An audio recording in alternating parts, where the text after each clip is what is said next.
as of late too. I think he's another big back that's a good player. A big loss for him with Edwards out. If he's not going to play, he's had a phenomenal career, and really a good football player and a guy that they used in a lot of different ways. But several other guys that are maturing at receiver. Shi Smith's a great football player. We're very familiar with him. He's a dangerous guy, especially with the ball in his hands. And then, assuming they'll get Ortre back as well, another big body. So they got a good group of receivers, some big-bodied guys, a solid group. But I think injuries have been a factor for them, obviously. And again, when you lose a guy like Brian Edwards, that doesn't help you. But they're doing a lot of different things on offense, so it creates a strain on you because it's really hard to kind of know what their identity is, because I think they've had to find ways from week to week as they've had some injuries and things like that to move the ball. And so they've played 7 in there at some. They've done some run game, quarterback run game things. They trick plays, a little bit of everything. Ball comes out quick. They'll get into a lot of empty, a lot of formations, a lot of shifts. So just for us, we got to line up well, something we really didn't do a good job of last year, and play with great discipline and execute at a high level. And it's going to start with trying to stop the run game and pressuring the quarterback. So, but again, a group that I think has got a good future, especially with their quarterback. Looking at their defense, definitely the strength for them. This is a very good defensive line, very good defensive line. These guys have been battle-tested. I think Three's as good a player as you're going to see in the country. I think he's a really good football player they've done a great job developing. He is big and strong and long and does a great job with his hands. Got a good motor. He's affected every single game that he's been in. I think the same thing, 95 is a good player.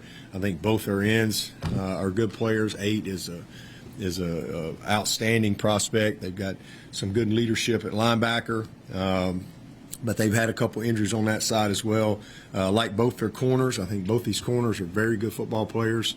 24 he's a 6'4" kid out there playing corner. He's gotten his hands on a lot of balls. He's got great length, and then J.C. Horn is definitely one of the better corners that we've seen. He's a down in, down out player, very consistent. He's a tough kid, good tackler.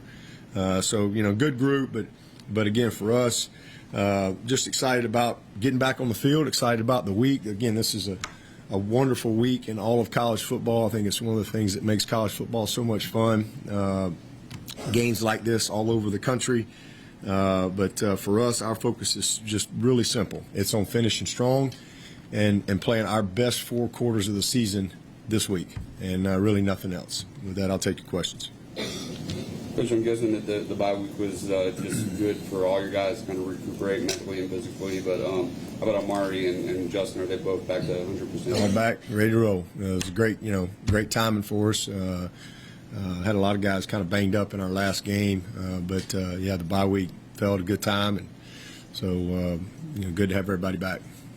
Coach, I know you addressed this in your call-in show last night. Just Todd Ellis's comment saying it puts USC fans in a bad spot when you do the Walk of Champions, referring to 2017 when you were down there. Just your thoughts on that type of comment at the Walk of Champions? Well, there's really not much else to say. I mean, I think that's ridiculous. I mean, 2015, 2013, 2011, 2009, 2007, 2000. I mean, that's what Clemson's done for 17 years that I've been here, and it's just ridiculous. It's not any type of taunting. It's a unity thing for our team. It's something we do every single game, home, on the road. If it's something we just did on the road, I can see that. But it's just who we are. It's what we do, and I don't think anybody should be distracted by how a team warms up, how a team gets himself ready to play a game. I think bottom line is you can yell and scream and holler. I think that's just part of it, but when you start throwing things at people, it's all fun and games till somebody gets their eye knocked out. And that's why I got frustrated a couple years ago, and really lost my cool. Got a penalty, But there's a major lawsuit in the NFL. A guy threw a flag and hit a guy in the eye, a flag, and about blinded the guy. Now all of a sudden you got things coming out of the stands, whether it be bottles or batteries or whatever it may be. That's not good. And it's not. Listen, I know a bunch of great South Carolina people. I've got friends that are South Carolina people. It's not representative of who they are. It's just a few people that just don't handle themselves the right way. I mean, it's great spirit. You want to have a great spirited competition. It's a rivalry game. You get that. It's emotional, but that's dangerous, and it's just not something that you should do. But to suggest that it could be okay because of something that a team's doing it, I mean, that's ridiculous. Basically, when somebody's flipping me a bird, I mean, I can throw something at them, and I get a lot of those. Not just South Carolina. I get them in a lot of places. It's just, again, there's a lot of stuff, but I think sooner or later, people have to be adults, and it's a game. This is a game, and I know it's important. It's an important game for both sides. Everybody's passionate about it, but there's right and there's wrong, and we shouldn't lose perspective because of our passion for a game. The fact that you had the open day several years ago, there was an open day before in South Carolina. In terms of flow and that kind of thing, any concerns about this late in the year having that open day? Man, I'll take it every year if we could get it. I love an open date anytime we get one. I'm never concerned about an open date. I think it's great, and I don't really worry ever about a schedule anyway because it's not something you have any control over. It is what it is. So, I think for us it's worked out great. If we get beat this week, it's not going to be because we had an open date. It's going to be because they played better than we did. On your open date, what did you guys do? What did we do? Well, we practiced Monday, Wednesday, Thursday, met on Tuesday. So Tuesday was just a meetings day, and we also did our career fair, which is a big day, and then gave them off Friday, Saturday, and Sunday, and then which is what we normally do. We haven't had two open dates in a while, so again, normally we do community service on Tuesdays, and we don't meet. But this open date, we had meetings, and then also our big career fair, which was a great experience for our guys. A lot of different companies in here, so that was a good day. And then everybody got a good weekend off, and got back in here yesterday, and back on the field last night. How do you describe this rivalry to the guys who maybe didn't grow up in the state or they didn't grow up around it? How do you talk about this? Oh, they figure it out pretty quick. When you live in Clemson, and it's a small state, it's when it comes to in a small area here, so you get hit with it pretty quick. Both sides, whether you go to Columbia or you're here in Clemson, you go to either one of those schools, it's just a natural thing. It's a goal of its own. Don't have to do a whole lot of explaining. And then obviously as these guys play and they get a little experience in the game, they understand how much it means to both sides and all the people in the state. So don't have to explain a whole lot. But for us, it's the next game. It's a huge game. It's a goal. It's the best of one for us. It's been playoff football for a long time for us, every single week. So it's just being excited to have a chance to go win again, regardless of who you play. But this one just always has a little extra juice in it because it's the team you probably know more about than any other team because you share the same state and everywhere you go, you get hit with this on both sides. So you can't help but figure it out when you get here. Hey, Dabo, now that you've been through it, are you a fan of the 2-week open dates? Oh, I'm a huge fan. I love the two open dates. It seemed like in 15, I don't know that we had two true open dates, but we had like 16 days off before we played Notre Dame, I think, and maybe another Thursday game or something. We've had a couple weird schedules, but I think it's the first time that I can remember that we've had 2 true open days. So I love it. I think it's great. I mean, we've had some of these years where we've been on fumes into the ACC. I think one year, can't remember if it was 15 or 16, but we played 10 in a row. Was it 15? We played 10 in a row, and we were literally, we weren't empty, but we were on a quarter tank.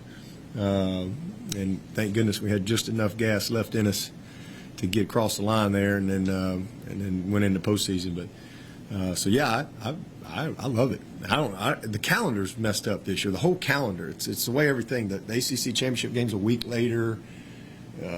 Everything is, our whole December's different than what it's been. The national championship's a week later. It's just everything is very different for us. I mean, how we do bowl prep, as far as when we start practice, and all, it's a very different thing. I've usually given our guys a lot of time off after the ACC championship game, but we're not going to be able to have as much time this year. We're going to probably have to start on that Friday. I think last year we started on the following Wednesday. Just, again, we had a whole other week, and we just don't have that. So it's good here, but it's bad on the back end from a finals and prep standpoint and recruiting. It's a lot to manage for us. I ain't complaining because, we have recruiting conflicts because we're in that ACC championship game, and we really only have a few days before the dead period. So, but that's first world problems, as they say. That's a good problem. We'll live with that one. It would be a little strange to see KB on the other sideline this year. Yeah, I mean, you kind of seen him, all year. So, kind of past that, this is game 12. So, just go play the game, and I've wished him well in all of them, but this one. Coach, T. Higgins didn't make the Blitnikoff list. Of course, he hasn't played in many fourth quarters this season, and you spread the ball around a lot. But it seems like none of your players really get caught up in stats or individual awards from Trevor Lawrence and the Heisman right on down. Is that something you recruit, or is that something that kind of rubs off in the culture? I just think that's our culture. I really do. You recruit that too. I mean, you recruit, guys that fit the culture. But yeah, I mean, I know Travis Etienne didn't make the final. I mean, if there's a running back award and Travis Etienne isn't in the finals of it, I mean, what a joke. I mean, really, this guy's. But you just wait and see who gets drafted first. He's in the type of career he's going to have. I mean, it's unbelievable. I think Travis is like 0.2 yards off the all-time in the history of college football yards per carry for a career. And he leads the country in yards per carry. He's got 65 less carries than everybody else who's in their top up there, 65. So that's like 4 games of carries for Travis. Can you imagine what he'd do with 4, get more games? I don't know what the leader is, but he'd be over that.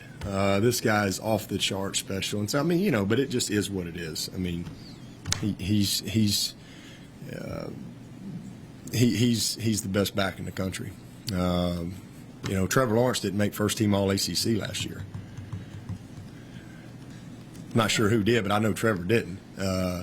So how'd that work out for Trevor? He did all right. He went on to win a national championship, and I think at the end of the day, that's what matters to these guys. We don't get caught up in all the individual stuff. I was just did a conversation. I don't even know if it's out, but I did an interview the other day. Can I say it or no? I have a particular player that I think is going to be. Should I not say that? I'll say it later.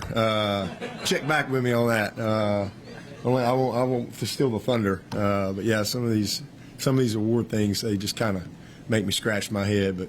But anyway, who was T. Higgins? I mean, he's as good as we've ever had, and also even better young man. And he all he wants to do is win. There's a better receiver out there than him. Hey, everybody's got an opinion, but I'm taking T. And when that draft rolls around, you'll see him line up and take him too. He's special. Do you have any opinion on the timing of when these awards are voted on, like the Heisman, whether especially in the playoff era they should be perhaps the actual season? I mean, Don't y'all think Deshaun Watson should have won a Heisman? I mean, come on. He was by far the best player in the country, and he proved it, earned it on the field. But so I think probably waited till after the season and made a vote on it. It'd been pretty obvious. But half these people that vote don't even watch the games. They just look at stat lines or they look at this. And I mean, Travis Etienne's had 4 carries in fourth quarter in 11 games. So, I mean, it's just. But if you really know what you're looking at, I mean, it's just it's incredible, how some of those things are decided and all that stuff. But Trevor, is he on any awards? I don't even know if he's up for any awards. He's had. I don't even know if he'll make first team All ACC this year. He's Davey O'Brien. Is he a Davey O'Brien guy? All right, maybe. Not a finalist. Didn't make it. Didn't make the cut. No.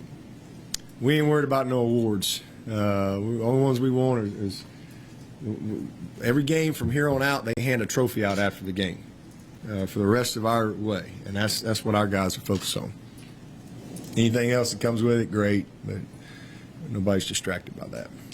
Going back to rivalries, is that part of what makes college football great? You look at the Big 12. Texas A&M don't play each other anymore. Are you concerned, just on a broader level, about the rivalries going away in the future? Do you think they're going to stay for years and years to come?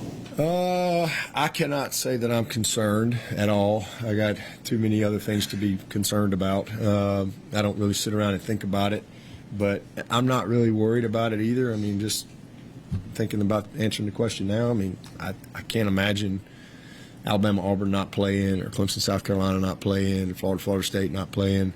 I'm not really sure why Texas A&M don't play. I don't know if somebody got their feelings hurt. I'm not really sure what happened there.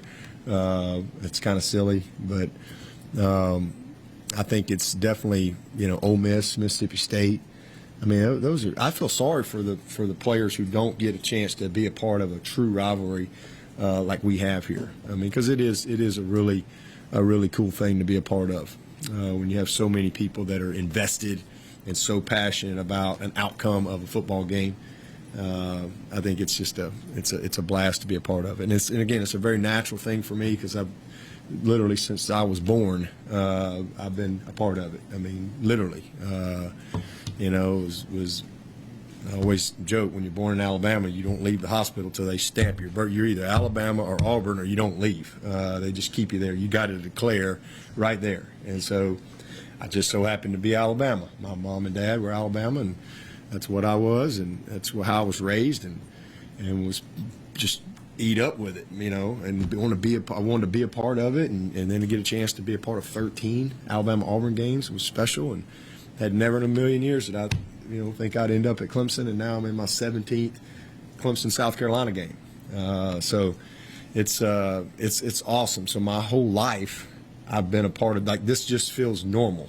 I don't know what I would do if I didn't have, this feeling, because all games are huge. They're all big. Every game you're so invested in your team, but this game's just different. I mean, it's just a lot more juice to it, and so I just think it's awesome to be a part of it.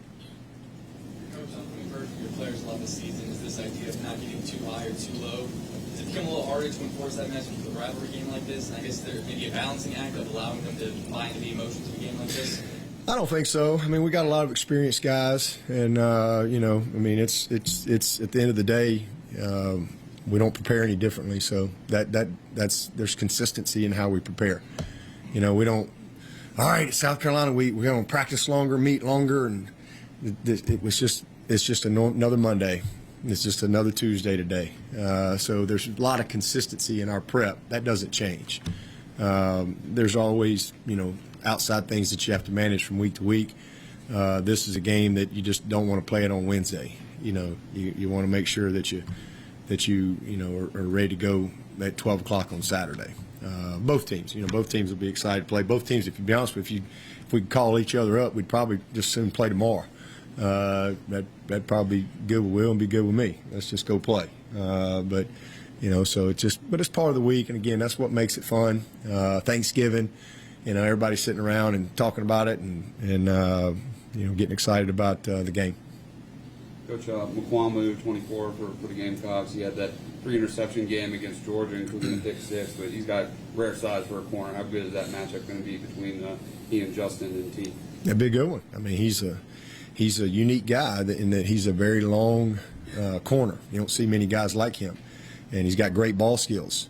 He plays the ball well, so it'd be a good matchup to watch for sure. Very good player. Coach, not that your team needs any extra motivation, but do you sense, especially from like the senior class, that they want to leave just like the previous two without losing ever to their rival in Columbia? No, I mean, I don't think they want to lose at all. Yeah, I mean, it's not just losing, not wanting to lose to South Carolina. I mean, these guys that sit up here in these front rows have won a bunch of ball games, and you know, people ask sometimes, you know, what's the hardest thing about trying to repeat as a national champion? And my answer is, well, it means we got to go 30-0. I mean, how many teams have been 30-0? That's a hard thing to do, but here we are, and it's something that's not out of where we are now, November the 26th. It's not out of the realm of possibility, you know. But you can't win 30, you know, until you win 27. You know, you can't win 13 until you win 12. So it's the same exact principle. We just want to be great right in this moment, and I think that's why this team, and I think that's why our program has been so consistent, is because the hardest thing to do in sports is to win consistently. It's the hardest thing to do, no question. You know, to win over and over and over and over again. That's the hardest thing to do. But our guys have really got a great mindset. So yeah, they want to leave here and not lose to South Carolina, but you know, they want to leave here and not lose at all in their junior and senior year. I mean, I think that's a big focus that they have, and they realize that in order for that to happen, they got to be great in this moment, because you're playing a team that can beat you. It's a team that went to Georgia and won. So you know, this is a team that I know their record's not great, but as they say in these games, you throw these records out the window. They don't matter. You got to be best team Saturday. Nothing else matters. So you got to do the things that it takes to win, and so that's our focus. And if we do that, then hey, they'll be able to walk away saying, hey, we never lost to them. And I think that'd be a great accomplishment. Then on to the next one. You mentioned Javon Kinlaw. Just what about him is so dangerous? And Jeff was saying yesterday that you can really tell the evolution between last year. Oh man, I saw him in high school, and just watching his development. I mean, he's massive. He's a massive human being. He's long and he's powerful. He can move. He's developed great strength. So, I mean, there's really no weaknesses to him. I mean, he's a very good football player. You know, he's a lot like Dexter. You know, not quite as big as Dexter, but he's got that type of power and explosiveness at the point of attack. And again, got great length. He's playing really hard. I mean, he's a problem for everybody.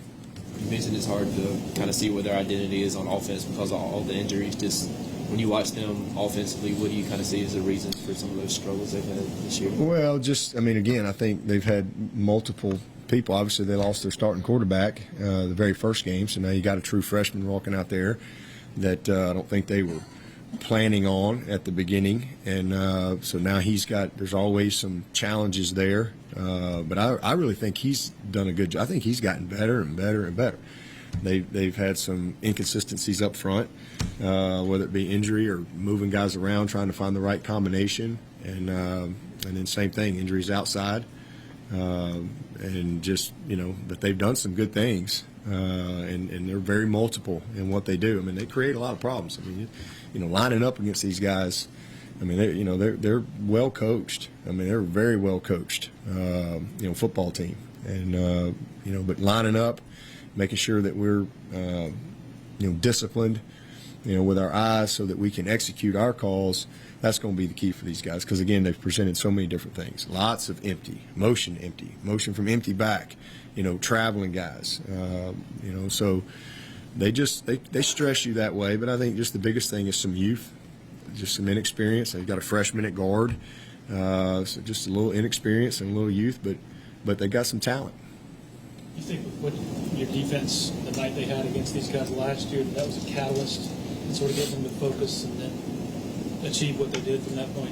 I don't think it was a catalyst. I think we played well all year outside of 2 games. I mean, we played 15 games, and 13 of the 15 we played really well. So I wouldn't say that was the catalyst that made us play great against Notre Dame or Pitt or whatever. I just think these guys are self-motivated. They didn't need to have a bad night on defense to want to go win the ACC and win the national championship.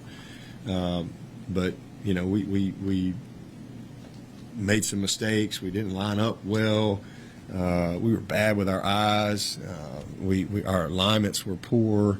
We didn't tackle well, and they played really well, especially later on in the game. You know, and we had some we subbed late in the game too, and then just didn't play well. You know, but on defense, we played about as good as you could play on offense. But they just, you know, came back and played much better from that point. We fixed some things. Flip side of that, Brandon's now had 2 weeks to prepare this year. I mean, I would think that's confidence factor. Yeah, they've had 2 weeks too, so that kind of moot point. You know, they got 2 weeks to get ready, just like we do. Coach, do you have a favorite memory from this rivalry in your time here? Favorite memory? Yeah, probably 08. You know, my last game as an interim. We won the game, and you know, I knew if we won the game, I was probably going to get a chance to be the head coach, and so that game for sure. And then probably 14, Deshaun, his game was just unbelievable. I to this day I still can't believe what took place in that game. Just an amazing performance. Those would probably be the 2 big ones that stand out to me. Coach, your birthday usually falls on the week of the South Carolina It game. does. Did you do anything special to celebrate your 50th last week? Yeah, we had the team had a little party in here, which was fun, and then we had a dinner downstairs. A lot of fun. You know, a lot of family and friends were here, and then actually got a chance to go home that night a little earlier than a normal Wednesday, and had some more cake, and you know, but a lot of it was a neat week, neat day. On the 51, here we go. All right. Thanks, Coach. All right, thank y'all.